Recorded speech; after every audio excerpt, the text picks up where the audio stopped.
Somebody who might be able to help us, and yes, that was a cheesy link, and I apologise, but I'm joined live via Skype from Spain by Ole Dammegard. Ole, great to have you along, sir. I'm here. There we go. Great stuff. Okay, my friend, so I've trailed it. We were going to talk about Copenhagen. Tell me your initial thoughts on it, sir. Well, no, I really hope that anyone listening in will understand that this is with total respect. If there are real victims and their families and so on, no intention to hurt or in any way be disrespectful to these families and so on. Mm-hmm. But when it comes to these things, I think it's very important to really look into the facts and see what's going on before you buy the official timeline or whatever they try to serve you. Because I would very much suggest that once again, here we are looking at the exact same template as have been used so many times before. And I also would like to remind your listeners that I actually was warning about an identical attack like this, but on the day 1 month earlier, the night between the 14th and the 15th. Wow, yes. Yeah, I do recall you talking about an event in Copenhagen. I wasn't exactly thinking it was going to be this, though. It seems to be a copycat of Paris. This is the thing. If I would very much like to go into details about this thing as well, to take it apart and just so that the people can make their own mind, so that it doesn't sound like we're just jumping into conclusions right away. But when you look at it, and also I have this from our common friend here, Chip Tatum, a CIA whistleblower who has been involved in false flag operations himself. Mm-hmm. And he says that there is a very strict timeline to these things. They want us to accept their agenda, and this, if when they carry these false flag operations out, it's to get a reaction from the public. It's the old Roman tactic: problem, reaction, solution. Yes. And if they don't get the required reaction from the public, they will hit us again to amplify it. They have like staff meetings where they go through it and see, was it what we wanted, or do we need to amplify the effect, and so on. And so very often when you see a thing like this, you will see that, okay, maybe we need to pump it up a bit, and then they will go into another NATO country, do a copycat more or less identical, and see if they can pump it up there. And then even on a local basis, you will see that first you have an event happening. If that doesn't really get the thing going, then you will have a sort of like a follow-up event or something like that to get the whole thing burning, to get the fire burning. And here, I'm very sorry to say, there's a lot of signs that this might be another false flag operation. I'm just reading here as well that 9 minutes ago it was reported that Lars Vilks, who was alleged to be the target of this attack in Copenhagen, has confirmed that he's gone into hiding. Well, what can I say? As far as I know, he made these cartoons in 2007. Yes. And since then, thousands and thousands and thousands of Muslim children have been brutally murdered in unjust war. So I would say that maybe if what is said, I mean, if you were a Muslim, wouldn't you be more upset about all these unjust murders and killings and slaughters than a simple cartoon 2007? I mean, it doesn't really add up to me. Yeah, most definitely. But would it be okay with you if I go back a little bit in time and so on? Yes, please. I've got some info about Omar El Hussein, who is the alleged gunman in this. But please, let's go back and let's look at the history and the facts of this.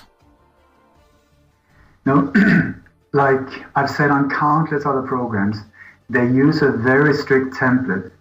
And the thing is that it's the old Roman template: problem, reaction, solution.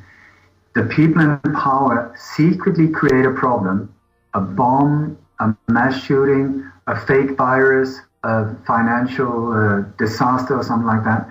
They do it to get the reaction from us. The reaction they want is an emotional, so we don't use what God gave us between our ears. That should not be activated. We should just go emotionally, oh my God, something needs to be done. And then we turn towards the people that we have officially elected and say, please help us against this awful attack, this awful boogeyman, this awful threat outside. And then the people in power will say, for sure, here's the solution. And it's always a solution that we would never, ever have accepted had it not been for the problem. Problem, reaction, solution. So this is very, very important to keep in mind when you look at these events, because these false flag operations that have been carried out in the hundreds now are based totally on this. And this is why also they can't really vary the theme of these so much. So that's why there's such big similarities between them.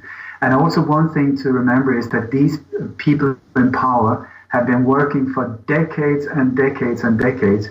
And for some reason, they're very much into the same dates. They love those dates. They love the same symbolic sites where these things are carried out. And so when you see a thing like this, check out the dates, go back, check out the exact site where it's carried out, and so on.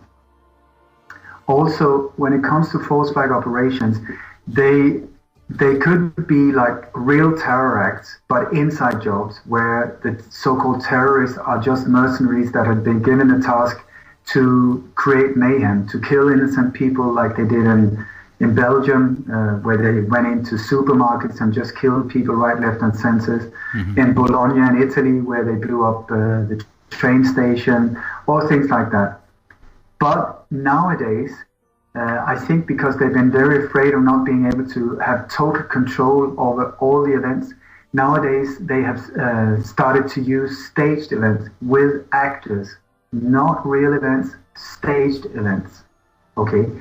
And so when we look at this, I know I did a whole 2-hour interview with you a year or so ago about the Woolwich beheading. Yes, that's right. About how the whole thing is just set up like you see all the same thing as should it have been a normal film set. Should they do a commercial for Coca-Cola or Nike boots or whatever? Here it's the same thing. You have buses with extras. You have a street that where the producers of whatever it is that is supposed to be filmed, they go to the local authorities.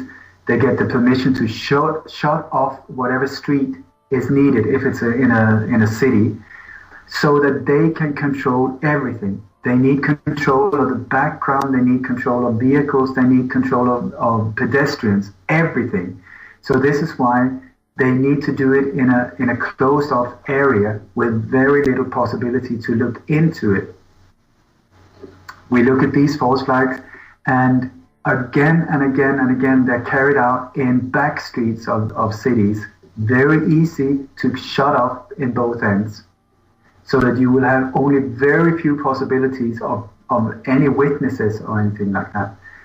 Then at the same time also, you need in the neighborhood of where it's going to be carried out, if it's a false flag operation, you need some kind of place where you can have catering, bathrooms, dressing rooms, makeup, all these things. And when you have, like in Paris, for instance, now we have Paris, we have Copenhagen, very similar, where some of these things are carried out on very narrow back streets. There's not really an area where you can do these things, because you need, like a possibility to park, all of these logistic problems, like I said, toilets, food, water, and so on, because these things takes time to do. You need at least a day and so on. So you have, when you go and look around a place like that, you need to check out the surroundings. And when the Boston Marathon bombings were, the so-called terror act was done there, just a few minutes before, in the newspaper, the Boston Globe, there was they went out on Twitter and also saying, please, in a few minutes, we're going to have a bomb drill here. It's going to be right in front and opposite of the entrance to the main library. Few minutes later, boom, that's where the so-called terror bomb was placed, the terrorist bomb was placed. So why was it right outside the library? Because, in my opinion, they needed somewhere for all this catering, all of these things, an official building that was closed on at that very day. That was on the Patriot Day. They love these dates as well, the Veterans Day, the Memorial Day, the Veterans Day, all of these things.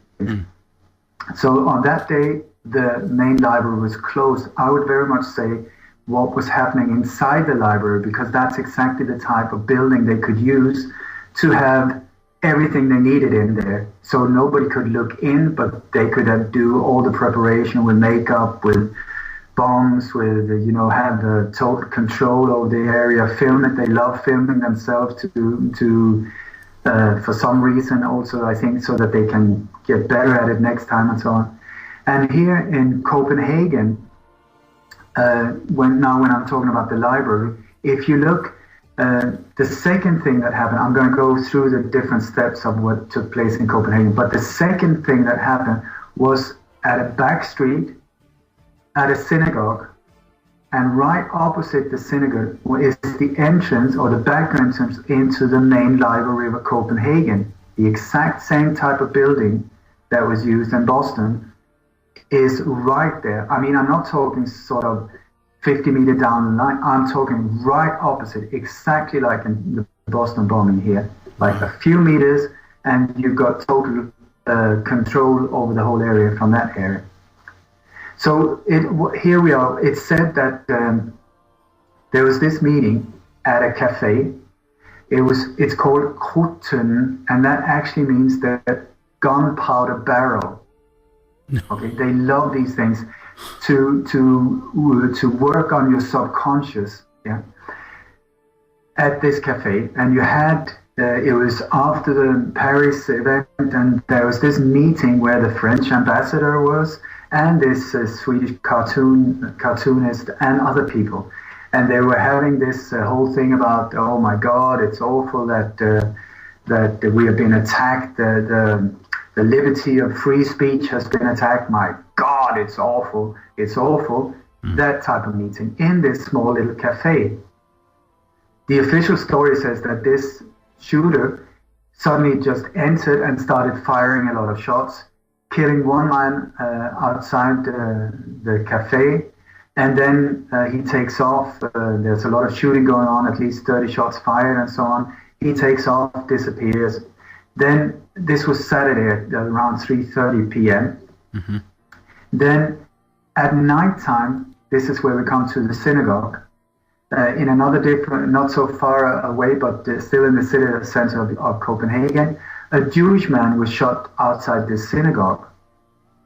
And then the next day, the suspect was shot dead right outside Nørrebro station, the metro station or the train station in central Copenhagen. Very early hours of the morning as well, wasn't it? Yeah. Yeah. So 5 a.m. This is also because they don't want people to see what's going on. If it's a false flag, I'm just saying if it's a false flag, they don't want a lot of audience. Okay. Mm-hmm. So we look at this one. The cafe where this happened, you have the official, like the BBC News, for some reason they have the copyright of the audio tape from this meeting. And you have the meeting. I think it keeps getting taken away from the internet. But anyway, if you can find it on YouTube and so on, listen to it, because you will hear that there's this woman saying, she's talking about free speech and blah, blah, blah, blah. And suddenly shots are fired. Bam, bam, bam, bam, bam, bam, bam, bam, like this. And then you hear a lot of feet going like this. Yeah. And then it just stops. Okay. If you have ever been to a place where people start shooting for real, people freak out. There's a lot of screaming, hysteric screaming, like people are every type of screaming and hiding and crying and all this. Here you only hear the speech, the shots, and the feet. Nothing else. Nothing else. it's like 30 seconds. Okay, that's one thing. Then you have another one. There's if you go on YouTube, there's a video where you can. It's called something like this terror thing in Copenhagen, raw film. It's RAW, and you look at this one, and this one is just a few seconds long, but you can see the shots being fired from the inside out through the windows. Bam, bam, bam, bam, bam, bam, bam, like this. Okay, fine. This film, you can't see any people, you can't see anything. You compare the shooting pattern. I mean, I'm a musician, so I can just put notes on them. You know, the rhythm pattern of the shots fired. They do not fit with the one from where she gave the speech. You see, we have a bit of a problem here. Also, if you look at where this cafe is located, it's perfect for a false flag. It's located in the center, but at the same time in sort of a back part of town, where the street outside is just for bicycles, so you can't even drive by it, just outside the entrance. Like there's a 100-meter area where you cannot drive through it. And right opposite the cafe is a parking area, you know, lots of bushes, lots of green, so you can't look in. And also the shots fired from inside the cafe went straight across the street into this bushy area. My question, who was filming it? Was he standing in the bushes just waiting? And why did he not film when the guy came running out? Why are there no people that you can see? How come the guy, the victim, is said to have been shot outside the cafe? He was standing outside and he was killed point blank. Where is he? Yeah. I'm just pointing out. I'm just asking. I've got that audio, Ole, if that's any good, if you want the people to hear that. I have that audio now. Yeah, please. Okay. This is the audio that's been released for the Danish shooting. I realized that every time we talk about activity of those people, there will be always, yes, it is freedom of speech, but. And the turning point is but. Why do we still say but when we...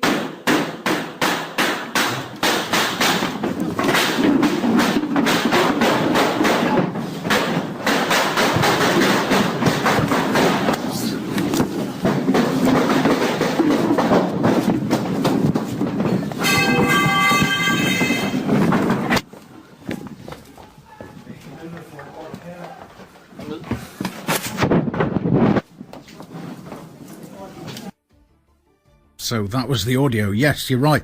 No screaming, no shouting, just people running. That's incredible. Okay. Yeah, and then when you compare, I'm going to play the raw. It's called Copenhagen Free Speech Debate Shooting Raw Footage. Okay. If you listen to it now, and then if on your own compare the shooting pattern. Okay, the timing of the shots.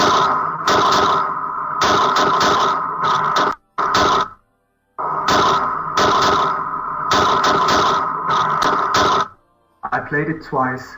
Can you hear? Not the same pattern. Completely different. Completely different.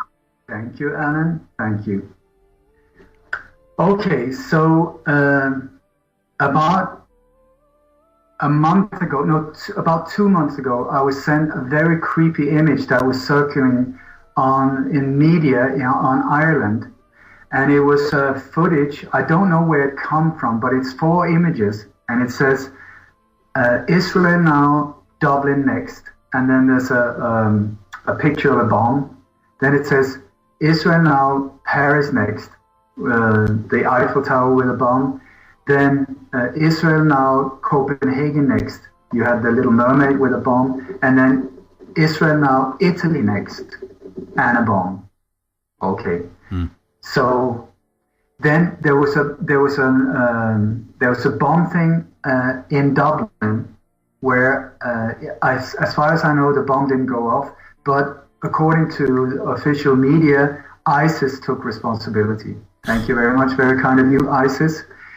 Then I must say, ISIS, in my opinion, total hoax. So that's why I'm saying like that. Okay, number 2. came Paris, false flag. Then number 3, Copenhagen. And here we go with me taking it apart, possibly pointing it out as a false flag. I would say very much it is a false flag. Not saying that nobody died, maybe they did, but it was carried out as a false flag, in my opinion. And so the big question is, if anyone in Italy listens, please be observant of any type of drills being advertised in local newspaper or anything like that.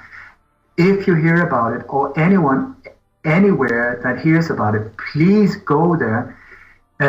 Wherever they say that this drill is going to take place, go there, film them, make it very, very clear for them that they are being observed.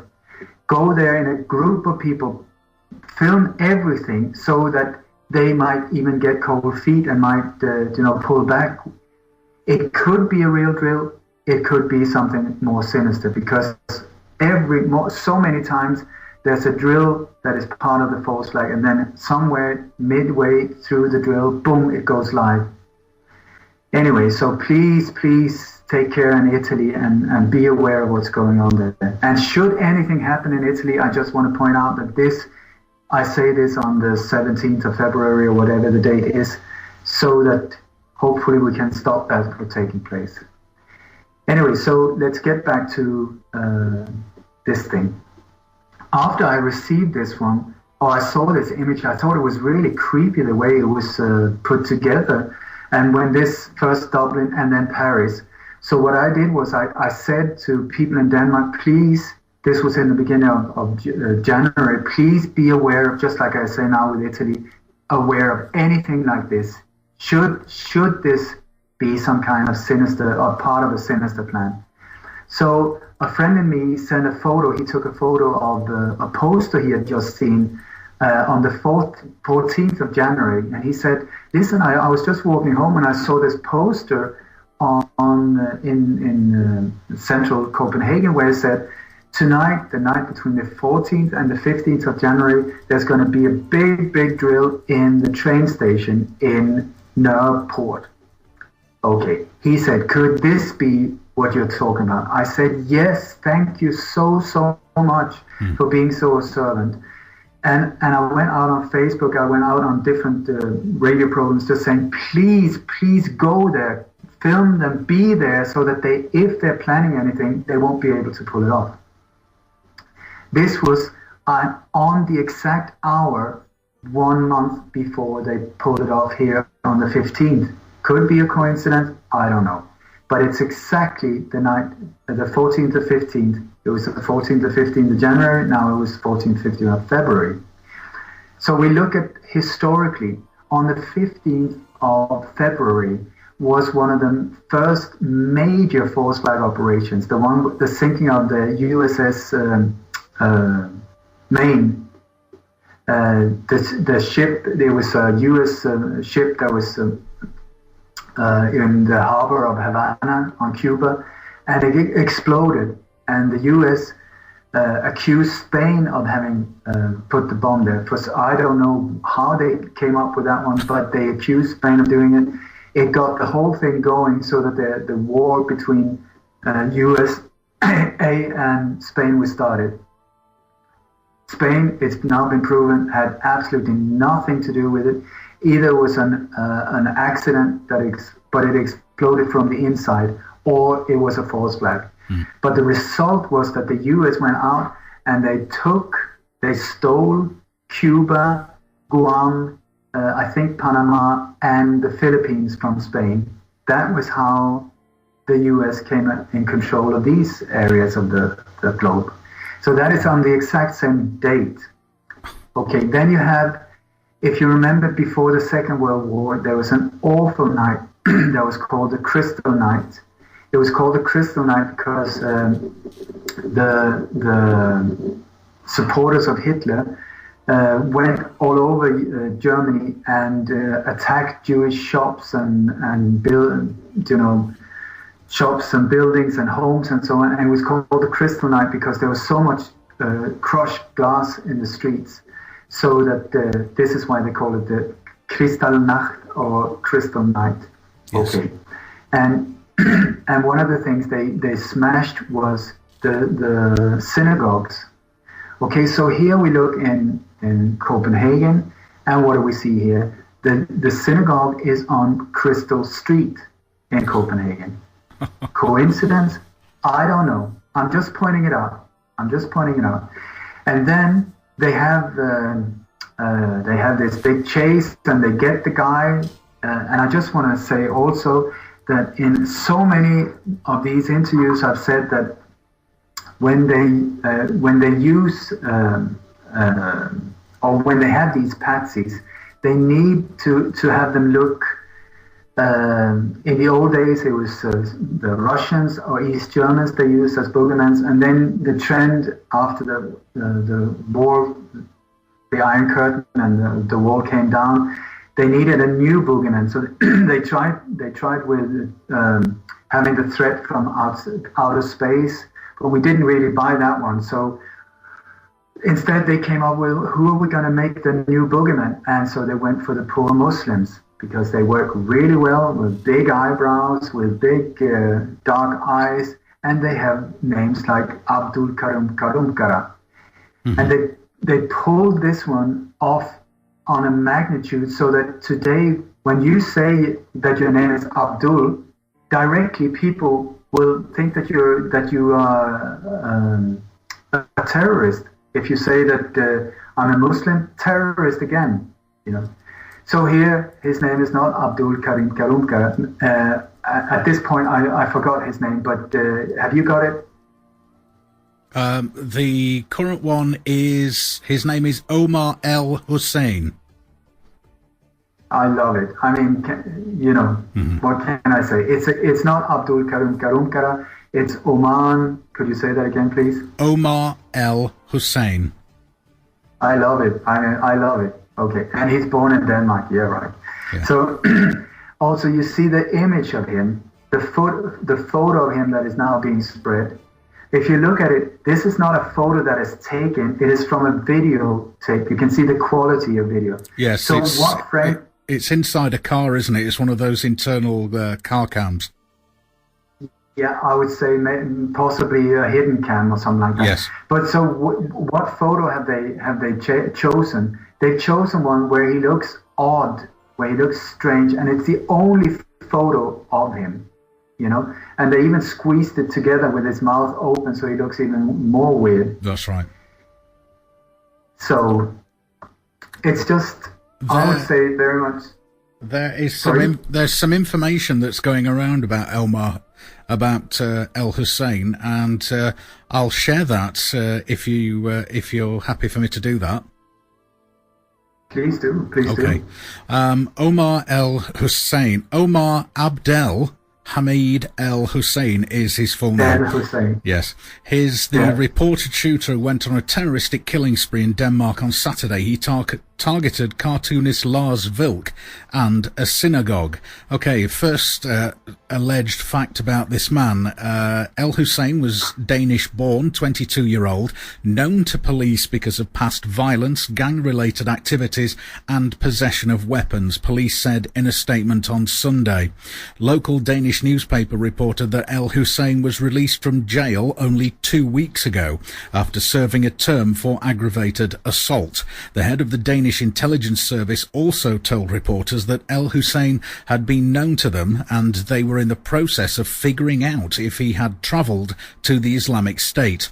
There were also reports that El Hussein may have been trying to recreate the January 7th Charlie Hebdo terrorist attacks in France. Speaking to the Associated Press, Danish intelligence officer Jens Madsen said that El Hussein may have been influenced by radical Islamic literature. Quote, PET is working on a theory that the perpetrator could have been inspired by the events in Paris. He could also have been inspired by material sent out by the Islamic State group and others. Have you got any comments on that before we move on to the next one, Ole? Yeah, I would very much ask who got inspired from the Paris thing. I wouldn't say it was Omar. I would say it's the same people have just, like we said in the last interview, it's like a rock show on a world tour, I would say. They're using the same people going from country to country. This is my opinion.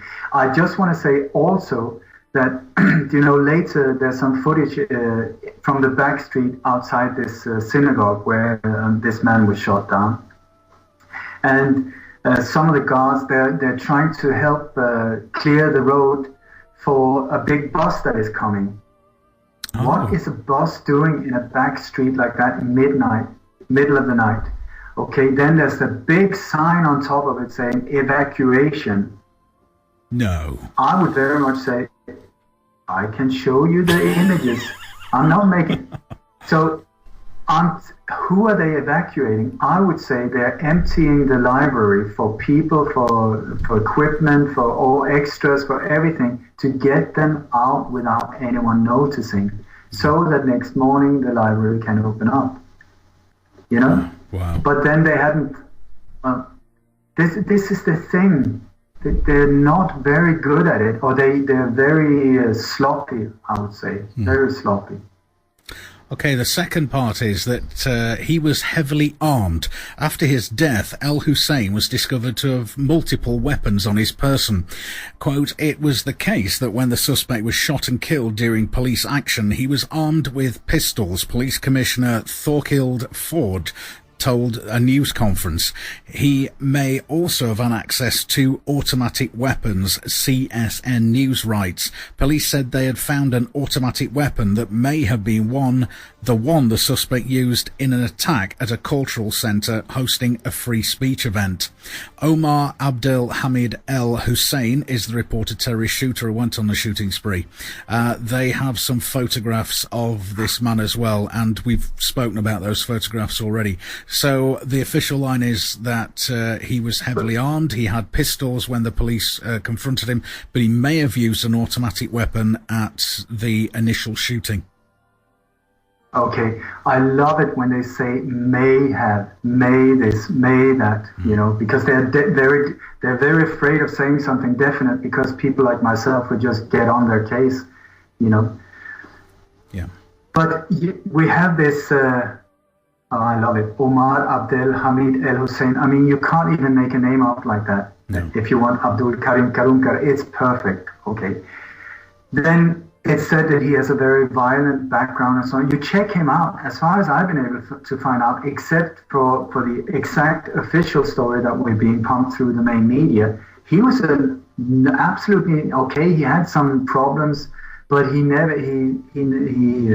smoked dope or went into drugs or into extreme anything like that. But here he is being accused of this. Then you listen to when people are being interviewed in the street. I put a question mark every single time. Who are they interviewing? They look like normal people. Please be aware of them. Please check out the Boston bombing, Sandy Hook, 9/11. The people interviewed in the streets were in on it. They even used the same people being interviewed. Okay? I'm not making these things up. Here we have people, every single of them say he was a lone crazy guy. He was alone and crazy. This doesn't match. He was alone and crazy. They want you to pump it with alone, crazy, and then point it towards the Muslim. Not for us to understand that this is part of the New World Order, overtake total control of us and take away all our liberties, blaming it on somebody totally innocent. Okay, so here also we have this Danish terror expert who's being interviewed on TV. Thank God I'm Danish so I can understand what they're saying. He says, this guy, I quote him, was totally fucked up. Oh. That's his words.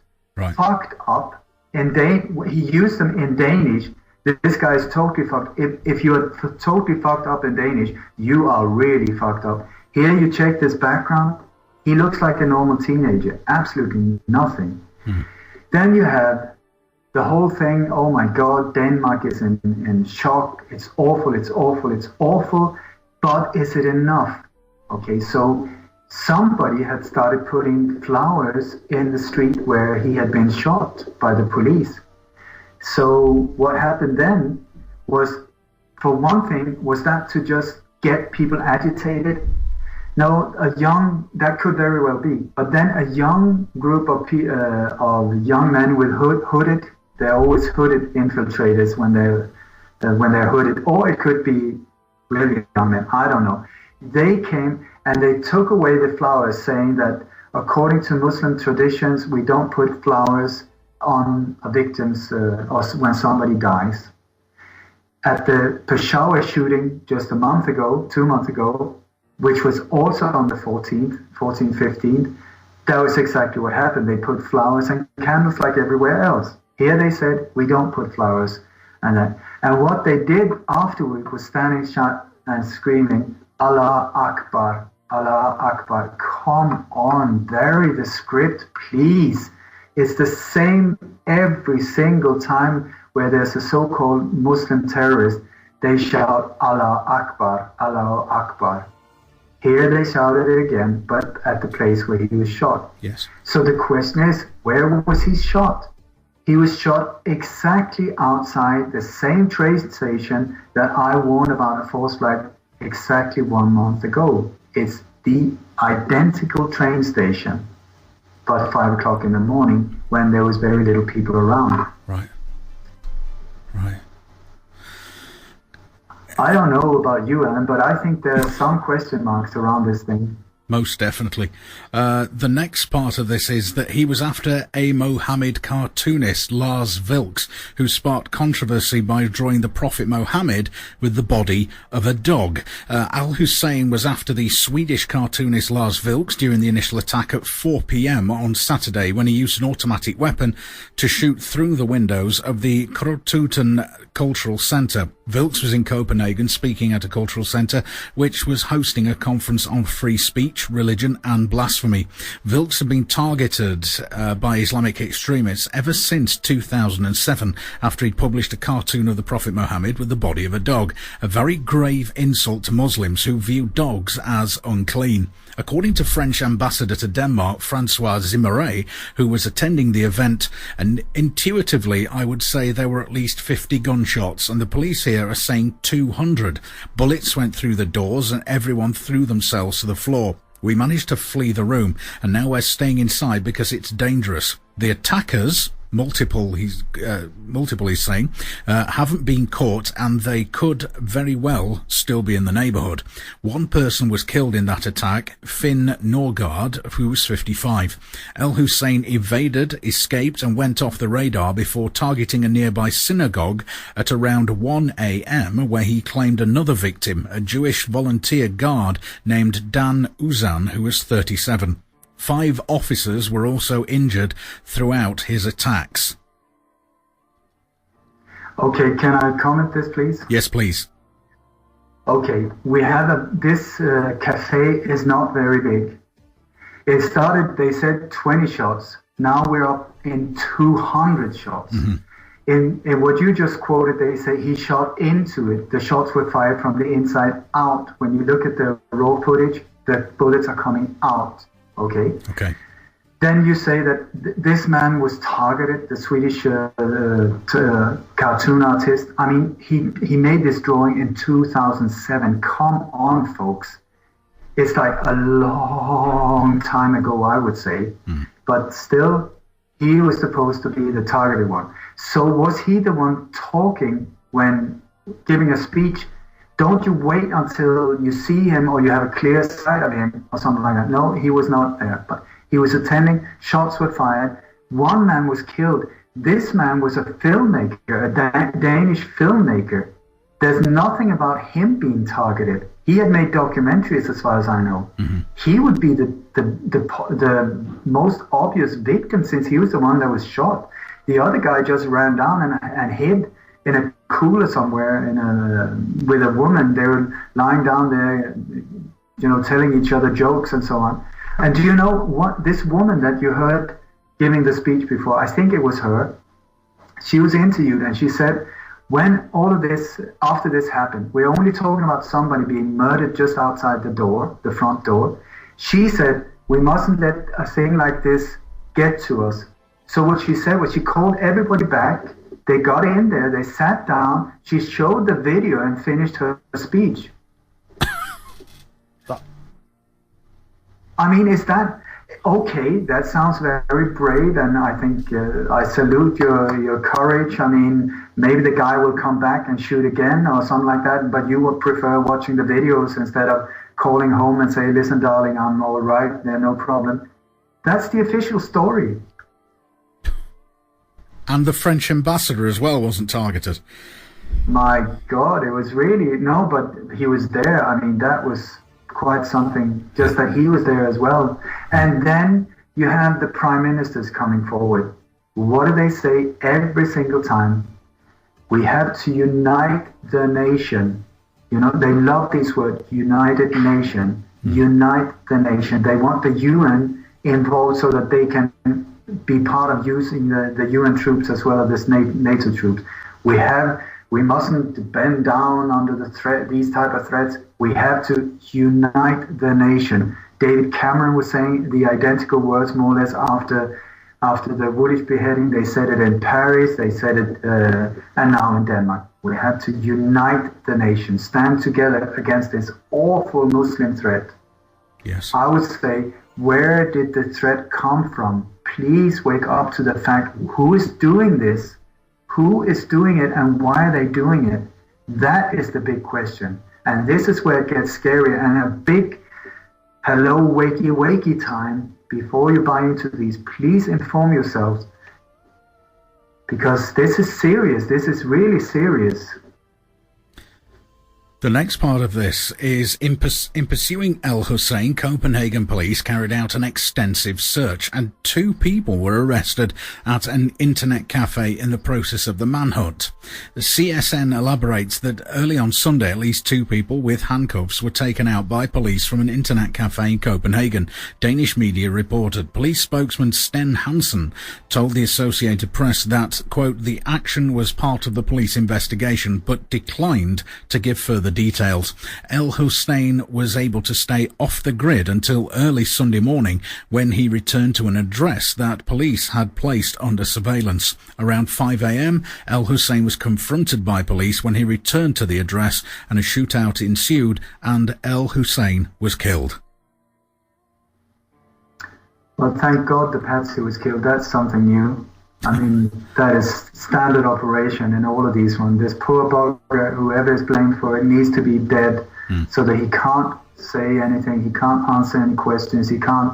So, thank you, folks. Good night. Case closed. Bury the guy, and that's it. Move on. Yeah.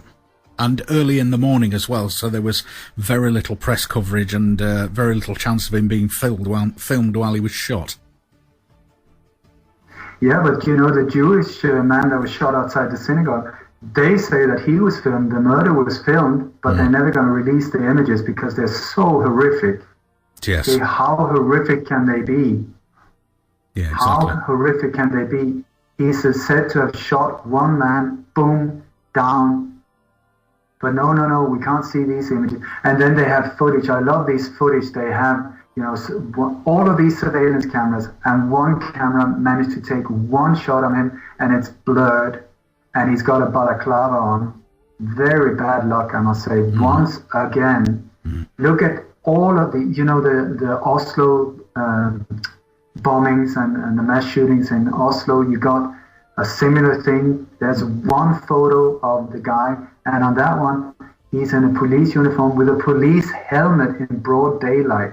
You know, with the whole thing down. So there's absolutely no way of identifying. What a coincidence. Right. And finally, in these 5 so-called facts, he'd been on the police radar for some time. Danish officials have stated that El Hussein have been on their radar for some time now. Europol has stated that they intend to join forces with Danish authorities in discovering if El Hussein had acted alone or if he had assistance in carrying out his attacks. Danish Prime Minister Helle Thorning-Schmidt had said about the attacks, quote, "We have some difficult days ahead, but in Denmark we will never bow to violence." The Islamic State has released a video allegedly showing the beheading of 21 Egyptian Coptic Christians who have been kidnapped in Libya, and there's more info on that. There was yeah, that's right. Okay. So, basically, they are saying that, once again, this is somebody that they've been watching for some time now. So how did they manage to allow him to slip through their grasp and allow him to get this to happen? No, they have been looking at him because they've been looking at him as a patsy. They have been figuring out, does he work like this? Is he good for this? Yes, he is. He's one of our guys. Yeah, he doesn't know about it, but yeah, let's sacrifice him. Here you go. Boom, take it off. Yeah.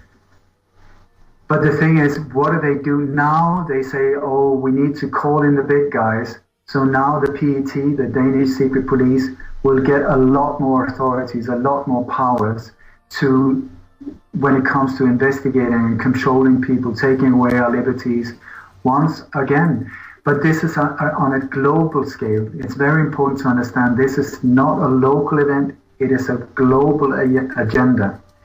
There's no difference between this one in Copenhagen as were the one in Ottawa in Canada, as in Sydney in Australia, as in Boston, as in Sandy Hook. There's so many there, as in Woolwich. Either they're used to divert the attention away from something very important that is going on at the same time, or it's part of this overtake, a global overtake.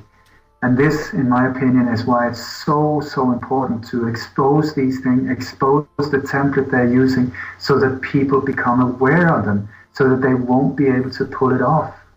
It really is, I've said it before, but it's like I don't envy them because they have to make a rerun of Rocky 1, 2, 3, 4. They cannot change the theme a lot, you know.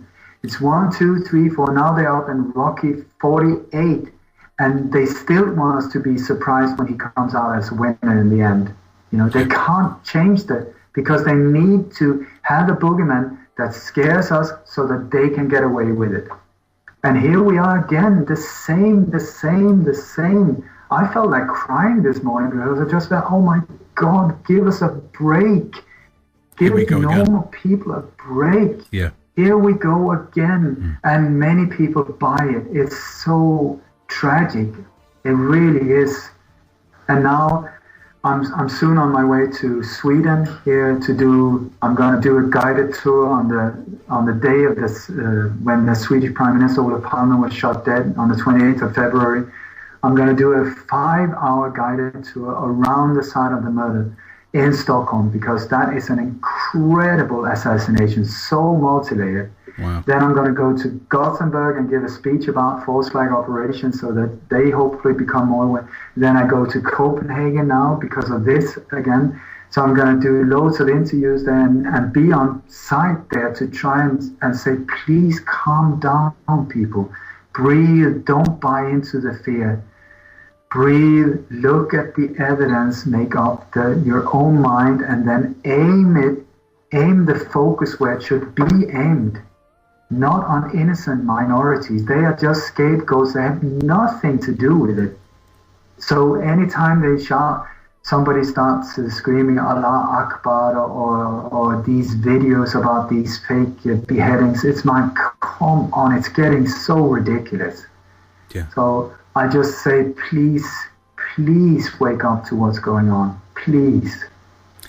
Just as an interesting fact, and just as an aside to this, it's said that this was supposed to be a copycat of Paris and Charlie Hebdo. This little bit of information came to me via the Awake Radio chat box, so I went and had a look, and sure enough, this was from the 22nd of January this year, and it comes from quotenet.nl. France is on fire after the cowardly attack on Charlie Hebdo and the spectacular development afterwards. The newspaper Libération, where next week's satirical magazine fortunately will be produced, has recently fallen into the hands of a descendant of the famous bankers dynasty de Rothschild. But the buying of the newspaper did stir up a serious discussion within the Rothschild family, reveals Philippe Baron de Rothschild in an exclusive interview with Quote, which was published in the January edition. There's been quite some discussion over the takeover of Libération by my uncle Edouard Baron de Rothschild, says Philippe. Some family members want to block the purchase because the medium would make us a political force. We wanted to avoid that at all cost. We have no interest in politics, at least not towards the outside world. In the end, the critics within our family were overruled. The interview with the de Rothschild descendant took place in his office at the Champs-Élysées, quite some time before the terrorist attacks. So people will always remain jealous, apparently. So there we go. Libération and therefore Charlie Hebdo purchased and owned by the Rothschilds. But also, Alan, they always want to make a quick buck as well. Of course. And if you look at these things before they blow up buildings or before they do these terror acts, they're insider tradings. They're seeing how can we get an extra million here or there. When it came to that overtake of this publication, they normally had, as far as I know, about 60,000 copies. Yeah. Yes. After this, they had 7 million copies after this happened. So it's not like, it's a good day's earned. It's like more than you and I make in a lifetime. Isn't it just? Yeah. So I can totally understand that they're not into politics. They're into money and control. Money. That's their game. Yes, indeed. Money. Not because money is a thing for them, but it's control. The more you have, the more you can control. I've asked Chip Tatum about this because I'm the CIA whistleblower, because he's been working with these guys, all the presidents after Richard Nixon outwards, and many of the major drug dealers like Pablo Escobar and Noriega and these guys. And I mean, they had money up over their ears. And I asked him and I said, but what is this thing with money? I mean, you can only get this full after a meal. You can only have a certain amount of houses or cars before you get fed up, I would think. But I said, what is it with this money? Why don't they ever get enough? And he said, it's about power. It's numbers. It's like, if this guy has 2 billion, if I have 3, then I can overtake him or I can control him. I'm not sure how that works, but that's Chip's words. And because when you look at it, like the Rothschild family, come on, guys, it's like you own like more than, I don't know, is it half of the world's everything? Yeah. I think about more than 50% by this small family. Wouldn't it be enough soon? Bankers to the Queen of England as well. Yeah, but who is controlling who? Yes, definitely. It's like, yeah. I was going to be quoting from the BBC News report about this, but we've pretty much covered everything, and they don't have anything else in there that we could possibly elaborate on. Other than to say, interestingly, there's a quote from somebody who attended. They say that an eyewitness, Dennis Myhoff Brink, said. Now, earlier on, when we were talking about the shooting at the cafe, were the shots coming into the cafe or out of the cafe? Out. Okay, well, eyewitness Dennis Myhoff Brink said people were trying to get to the doors, trying to get out of the room, hiding between or behind the tables and chairs, and some people were running out into the street.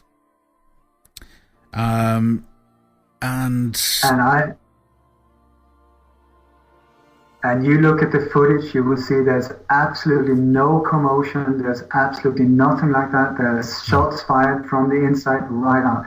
And then I also managed to get hold of photos of the people that were shot inside. Mm-hmm. I mean, there was this filmmaker. He was killed. I mean, maybe they took him out for some reason and he really died. I don't know. But then you have these police officers that was said to have been wounded. And I've got photos of them from inside this small cafe. It's not very big, No. And there's one guy lying on the floor, no blood, no nothing. Does anyone care about him? No, not really. They're looking at other stuff. He's just lying there. There's a series of the 4 or 5 photos I got. He's still there, lying there on the floor. It looks like he's been hit in the leg, but he's not moving at all. No blood. There's nothing blood anywhere or anything. Nothing that really looks like had been a commotion, nothing broken. And then there's another police officer, apparently, it looks both of them are in civilian clothes. He's got a bandage around his leg. They pulled up his trousers and he's walking around on that leg. And that's it. These are the victims. And how come 2 of them were PET police officers? That's secret police officers. Right, of the 2 wounded ones.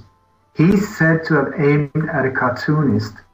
Why did he shoot 1 filmmaker and 3 police officers? It's pretty good to be able to only hit policemen in a big crowd. And this big crowd that is said to have been so big, how did they get them in there? It's not very big. How could he not see that they were hiding and so on? It's like a very small cafe. Yeah. I'm looking at images of it now, and it is very, very small. And if there was a large group of people in there, and this man only managed to kill 1 and injure 3, I'm amazed. You would have had people injured all over the place. Yes, it would have been an absolute bloodbath. Yeah, and with modern weapons, a bullet can pass right through a body and hit another one. You would have several casualties, and this other guy who is said to have been killed outside, where is he on that footage where you see the bullets come up? Because I thought, okay, maybe they would say, no, we tested this afterwards. So I started to check the bullet pattern of the bullets. You will see it's exactly the same bullet pattern as they later have them. When they stand, the forensic team are checking it out. And you will see that they're fired very closely next to each other, like doot in one close range, and then boom, boom, boom, another's collected, and boom, boom. So it's like somebody standing there, boom, boom, boom, that window, boom, boom, boom, that window, boom, boom, boom, boom, that window, boom, boom, to make it look like, oh my God, this is really dramatic.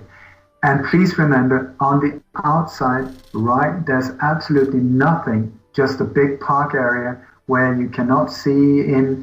It's totally covered from the outside. Nobody can stand there, be there, including the one who filmed it. Whatever that person was doing there. I would very much ask the person to film that, please step forward and just tell us what you saw. I'll just play that audio again where you were talking about the shots there. Let's just hear that audio again. I realized that every time we talk about... Listen to the lack of screams. There will be always, yes, it is freedom of speech, but... And the turning point is but.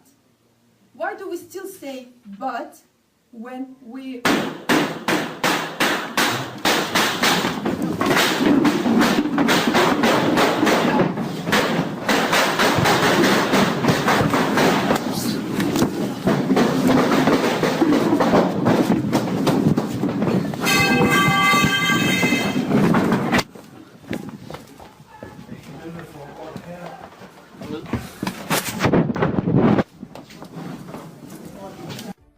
There we go. There should have been so much. There should have been so much blood. There's so many casualties from that. If that was the actual shooting.